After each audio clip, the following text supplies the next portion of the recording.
Konnichiwa, bonjour mesdames et messieurs. Je suis Pierre Martinez et j'appartiens doublement à l'Université Paris 8 et à l'Université nationale de Séoul. Alors, ce que je vais faire nous ramène très directement à la question centrale de cette table ronde. Quels peuvent être les objectifs d'un enseignement, on va dire, convergent de langues différentes dans des contextes différents. Ma double appartenance m'amène à m'interroger beaucoup sur la possibilité de synthèse qui pourrait convenir aux situations européennes telles qu'elles ont été présentées ce matin et au contexte du nord-est asiatique. Je ne serai pas négatif, rassurez-vous, mais je voudrais montrer quelques points, quelques passages difficiles sur le chemin du plurilinguisme. Je vais essayer de ne pas trop m'écarter de mon texte pour faciliter la tâche des interprètes et vous me pardonnerez le ton un peu calme que je vais adopter. Le premier point de mon intervention consiste à approcher en termes d'objectifs, je le répète, ce que peut être l'appropriation d'une langue. Je voudrais, vous le voyez sur l'écran, privilégier savoir-être et savoir-devenir. Vous savez bien qu'un enseignement-apprentissage de langue consiste, pour l'essentiel, à s'approprier des savoirs, termes grammaticaux, structure de la langue, etc., et des savoir-faire. Que faire avec la langue? Quelle capacité, on a évoqué le terme skills tout à l'heure, à mettre en œuvre à partir des savoirs. Ici, je voudrais souligner combien l'apprentissage d'une langue est surtout, à mon sens, un lieu de construction, de savoir-être et de savoir-devenir. Il faut préciser ce que c'est qu'un savoir-être. J'entends par savoir-être le résultat d'une opération complexe.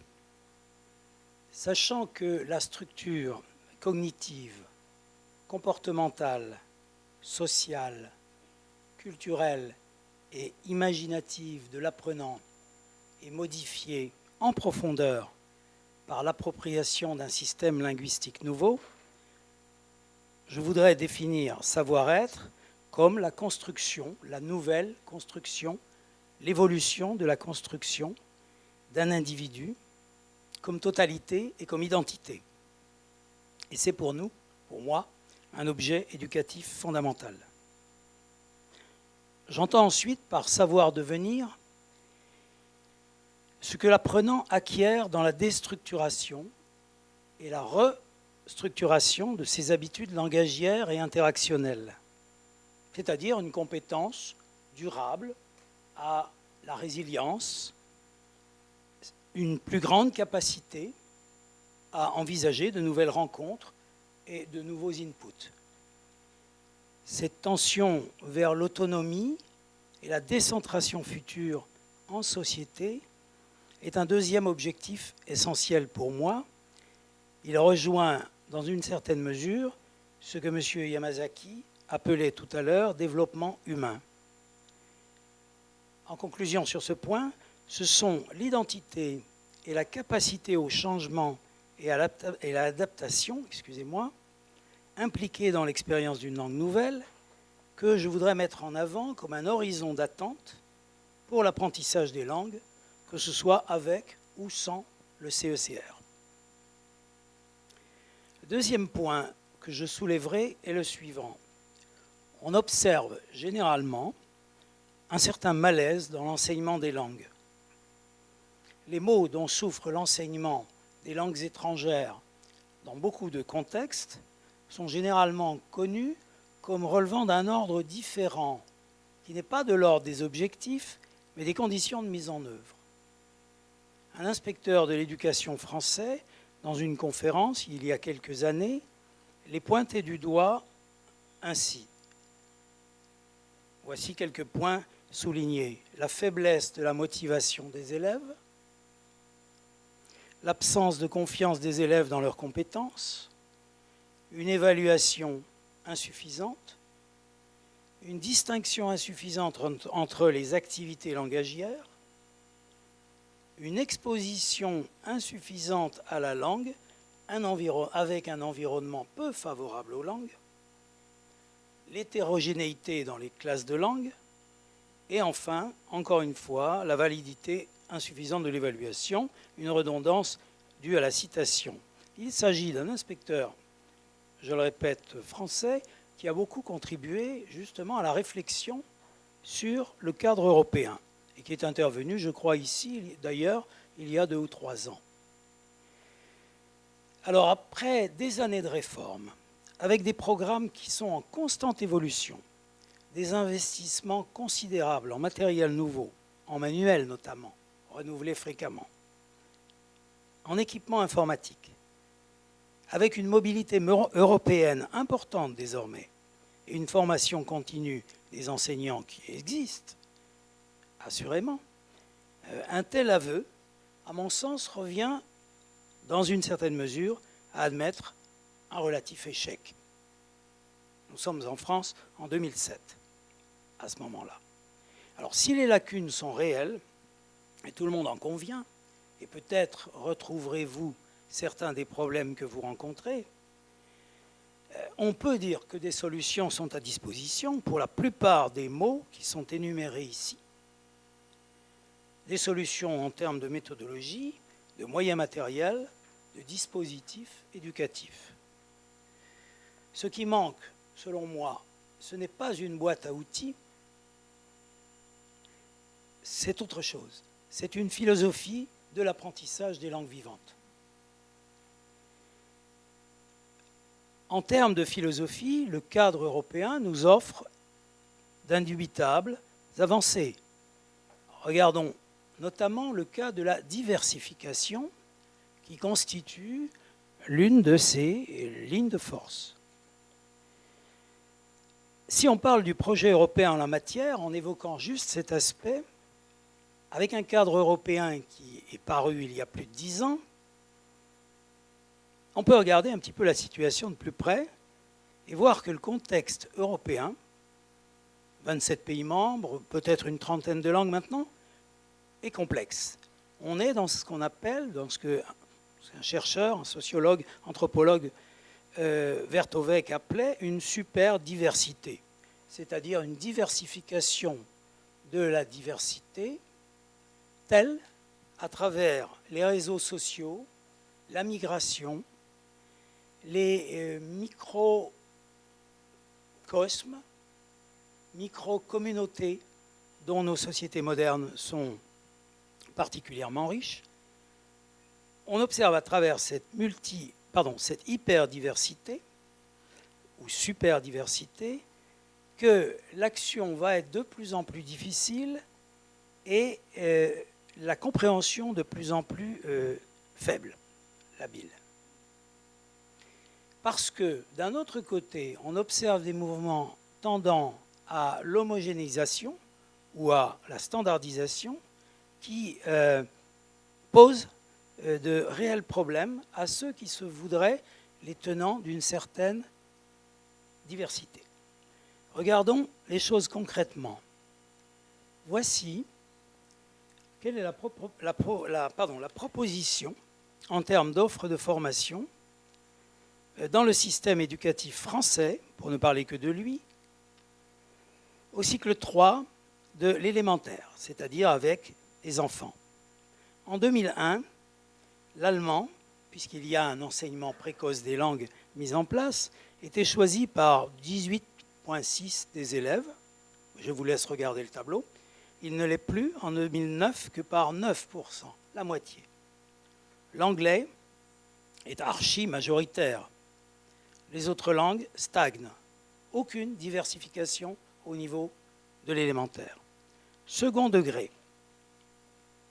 Regardez ce qu'il en est au niveau du collège.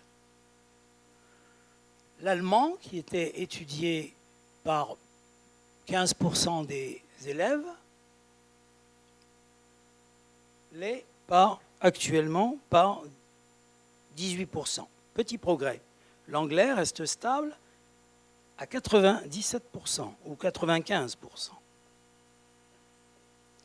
L'espagnol a un petit peu progressé. Il a la réputation en France d'être une langue facile, par proximité.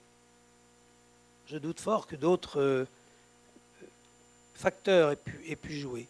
Mais regardez ce qui se passe avec les autres langues. Elles ne progressent absolument pas. Le japonais diminue même un petit peu, ou non, ne diminue pas, reste stable à 0,1%. Le chinois, bien sûr, a progressé dans le contexte économique et politique actuel. Mais peut-on parler d'une réelle diversification? J'en doute fort. Alors, c'est un constat, là aussi, d'échec relatif pour une politique généreuse, intelligente, qui a été mise en place, déjà, on peut l'imaginer, avec les efforts qu'il fallait faire depuis plusieurs années. Monsieur le consul de France nous rappelait ce matin que l'inspection générale française propose de réduire fortement le nombre des langues qu'on pourra prendre au baccalauréat en France. Les chiffres sont accablants. On va passer de 46 langues possibles pour les élèves à 24. Où est le progrès? Il faut convenir que le CECR a fait l'objet d'un certain détournement de ses finalités, de ses orientations, et qu'on en est venu à une situation qui permet d'avoir un regard critique, si l'on se retourne sur ce qui s'est passé, sans pour autant, bien sûr, faire l'économie des corrections qu'il faudrait faire. Alors, nous avons, et je passerai rapidement là-dessus parce que, bien sûr, Jean-Claude Béaco l'a longuement développé, nous avons affaire à un véritable détournement. Je crois qu'il avait parlé de kidnapping et nous ne nous étions pas concertés là-dessus. Donc je vais aller beaucoup plus vite là-dessus. Qu'est-ce qu'on a pu observer? Eh bien, au-delà des réserves qu'on peut émettre, on a affaire à un ensemble, à un corps théorique qui devient une sorte de doctrine incontournable et qui se propose d'envahir la planète. Un ouvrage à paraître très bientôt de Michael Byram et de Lynn Parmenter, je crois, s'intitule quelque chose comme Globalisation et CECR. C'est tout de même un coup de force. Si on regarde la table des matières de l'ouvrage, on s'aperçoit d'ailleurs que c'est une volonté programmatique. Ce n'est pas franchement ce qui se passe à l'heure actuelle. Mais l'objet de nos débats ici, à Kyoto, montre bien comme un thème récurrent ce qui devrait avoir déjà été mis de côté depuis longtemps. Il n'est pas question de mondialiser, de globaliser le CECR. Je ne reviendrai pas, ou très brièvement, je ne reviendrai que très brièvement sur les réserves qui avaient été émises par les auteurs du CECR et que Jean-Claude Béaco a suffisamment développé pour dire que les choses n'auraient pas dû se passer ainsi. Alors, s'agit-il de naïveté de la part des auteurs qui n'ont pas envisagé les développements politiques, mais pas dans le bon sens, qui étaient, à mon avis, à peu près inéluctables, ou encore les détournements, les évolutions de type commercial, liées par exemple au marché des certifications, qu'on pouvait attendre. Je ne sais pas, mais en tout cas, les choses sont celles-là. Je passerai donc rapidement sur ce tableau relativement négatif de la situation. Alors, je voudrais maintenant qu'on en revienne donc peut-être à des valeurs que j'appelle fondamentales en ce qui concerne ce qu'on peut tirer du cadre européen de référence pour les langues. Si l'on revient à l'autre volet du CECR, celui de la philosophie de l'apprentissage des langues que j'évoquais tout à l'heure, on peut trouver des aliments extrêmement intéressants pour la réflexion dans d'autres contextes, y compris celui du nord-est asiatique. Je vous rappelle le mythe fondateur de l'Union européenne. L'expression, je crois, est de mon collègue. L'hypothèse pour l'apprentissage des langues est ambitieuse. Le CECR dit explicitement, il a été longuement cité, et il faut citer les textes. Le CR dit explicitement, on entend favoriser le développement harmonieux de la personnalité de l'apprenant et de son identité en réponse à l'expérience enrichissante de l'altérité en matière de langue et de culture. Et deuxième phrase, il revient aux enseignants et aux apprenants eux-mêmes de construire une personnalité saine et équilibrée à partir des éléments variés qui la composeront. Alors ça, c'est l'affirmation de principe. Le problème est de passer à la mise en œuvre. Or, les remarques qui sont faites, et encore très récemment, sur la question, vont toutes dans le même sens. On ne peut pas dire que l'on voit dans les curriculums développés ici et là une généralisation de cette philosophie. Ce qui est beaucoup plus pris en compte, on l'a dit et redit ici, et j'espère qu'on en tirera la leçon, c'est que ce sont essentiellement les éléments qui permettent des classements, des évaluations, des certifications qui semblent prédominer. Alors, pourquoi en est-on arrivé là? J'essaierai de dire brièvement plutôt ce que je voudrais qu'on voit mis en œuvre. Le CECR met l'accent très clairement sur l'importance accordée au développement. Il est en ce sens très positif parce qu'il comprend le développement comme une construction d'appropriation partielle et il stipule le rejet du locuteur idéal natif qui faisait tellement peur à l'apprenant et qui était un frein aux apprentissages. En désinhibant ainsi l'apprenant, qu'il invite à la différenciation des compétences, je m'en tiens à ce que vous pouvez lire vous-même, eh bien, on peut dire qu'il installe des stratégies chez l'apprenant, stratégies assez raisonnables, qui visent, pour cet apprenant, à mettre en forme une économie actionnelle. Le terme est un petit peu complexe, je veux l'expliquer. C'est-à-dire, j'entends économie dans le sens de gestion des moyens dont on dispose. Je répète ceci dans un contexte d'apprentissage dominé et non pas contraint. Le terme harmonieux que j'ai évoqué tout à l'heure apparaît. Il s'agit d'avoir une gestion harmonieuse du système comme un biotope, comme un milieu de vie. On est soi-même un milieu de vie et on construit un milieu de vie autour de soi. Le CECR invite explicitement à la mobilisation, à l'intégration, au transfert. Il impulse, dans le même sens, une dynamique de perfectionnement tout au long de la vie, ce qui me semble être extrêmement positif en termes de savoir-être, d'identité, et de savoir-devenir, c'est-à-dire de capacité d'adaptation et évolution.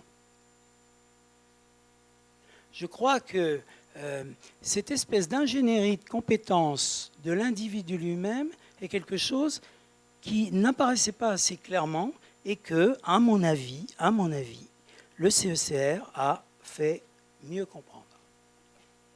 Alors, je serai bref pour terminer. Je voudrais évoquer tout de même, puisque je me suis situé explicitement dans la question du transfert, c'est-à-dire de la contextualisation de théories ou de dispositifs, je voudrais simplement donner une ou deux indications sur la question du transfert des outils et des concepts. Ce déplacement est toujours difficile. Toujours difficile. Il a été bien étudié, je crois, à la fois dans les travaux de Zara Teledi-Cote et aussi dans le numéro du Français dans le monde, Recherche et application, qui a été publié sous la direction de Castellotti et Nishiyama. J'ai moi-même commis 2 ou 3 autres choses dans ce sens. C'est le même Nishiyama Noriyuki qui est ici, qui se demandait en 2009 si on peut aller au fond en termes de transfert, si on peut aller finalement en termes de transfert au-delà d'un fond d'universalité et d'une espèce de peut-être d'inspiration possible. Et on s'en tiendrait là. En tout état de cause, je voudrais rappeler qu'il faut pour tout transfert de technologie une adéquation tout à fait critériée à des systèmes de pensée qui sont différents, des cultures éducatives qui sont très différentes. Je pense à l'influence du confucianisme dans le pays où je vis actuellement, des représentations sociales qui sont différentes, des doctrines politiques avec des politiques nationales différentes et des possibilités matérielles extrêmement hétérogènes. Ceci ne facilitera pas la tâche. Je plaide enfin pour une convergence de la réflexion sur les langues. Il y a un véritable travail à opérer. Le CSR, en effet, est une réponse à la diversité linguistique et culturelle d'un continent. Il existe d'autres paradigmes qui permettent de réfléchir en ces termes. On a évoqué tout à l'heure le National Standard. Il n'est pas question de se référer, Coste avait un joli mot à ce propos, il n'est pas question de faire révérence devant le CECR, mais simplement d'y faire référence. On en est, je pense l'avoir un petit peu montré, assez loin. Qu'est-ce qu'on observe en conclusion? Le CECR est escorté d'un appareil théorico-pratique qui en autorise l'application et qui va certainement s'amplifier dans les années à venir. À mon sens, il a fini par apparaître conçu autant comme une machine à recycler des méthodes et des techniques pédagogiques, parfois centenaires, pédagogie de projet par exemple, que comme un levier de politique générale dans une perspective d'éducation globale. Il est quand même cette réponse à la diversité linguistique et culturelle qu'on peut attendre. De ce point de vue, j'en viens à conclure que c'est sur les 2 termes que j'ai soulignés, le savoir-être et le savoir-devenir, que réside maintenant son principal potentiel. Le développement de l'individu, à mon sens, doit devenir prioritaire. Une historicisation plus grande de la réflexion didactique, c'est-à-dire son ancrage dans la variation culturelle telle qu'elle est, une variation culturelle hic et nunc, ici et maintenant, propre à chaque contexte, qui est si importante dans la réussite, comme le montrait récemment encore Oki Mitsuru avec une collègue australienne, est une condition essentielle du transfert de concepts et d'outils. Sinon, aucun intérêt. Elle impose de faire pencher le balancier, non du côté du standard, mais du côté du contexte. Au Japon, comme le proposait Miura Nobutaka dès 2001, et sans doute en Asie de l'Est en général, on peut voir dans un plurilinguisme dans lequel la francophonie trouverait sa place, un outil de développement de la formation intellectuelle et de l'esprit critique. Il en est de même, cela va de soi, d'autres langues que le français, qui n'a pas le monopole de certaines valeurs. Il serait encore mieux, et je crois que Michel Candelier l'a bien dit, que les langues enseignées européennes et pour ce qui nous concerne asiatiques s'unissent à dessein dans un partenariat de la réflexion. Des pratiques interdisciplinaires ou interlinguistiques, l'intercompréhension, l'éveil aux langues, ou à un autre niveau, cela me touche personnellement beaucoup, la littérature comparée vont dans ce sens. Je termine sur cette idée que l'enseignant a un rôle majeur dans l'affaire parce qu'on peut penser raisonnablement que, au-delà des recherches et de la réflexion, une telle approche contaminerait positivement la conception que les apprenants se font de l'apprentissage, qui ne se résume pas à payer pour apprendre des savoirs et des savoir-faire, mais qui consiste aussi à opérer cette transformation sur soi, un nouveau savoir-être et un savoir-devenir dont on a besoin dans la période actuelle particulièrement. Je terminerai sur ces mots qui sont plutôt d'encouragement, j'imagine, en vous remerciant de votre attention.